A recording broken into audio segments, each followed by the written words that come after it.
Fan చూశారు కదా అండి, తిరుగుతూ ఉంటే ఎన్నో ఉన్నట్లు ఉంటుంది, ఎన్నో రెక్కలు కనపడతాయి మనకి.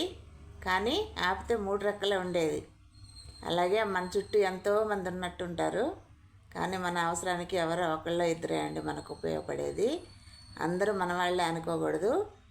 ఎప్పుడు మనకు తోడుగా నీడుగా ఉండేవాళ్ళు ఎవరో ఒకళ్ళో ఇద్దరే ఉంటారు. ఈ ఫ్యాన్ లాగే చుట్టూ రెక్కలు ఉన్నాయి, అబ్బాయి ఎంతమంది ఉన్నారు నాకేమిలే అనుకుంటాము.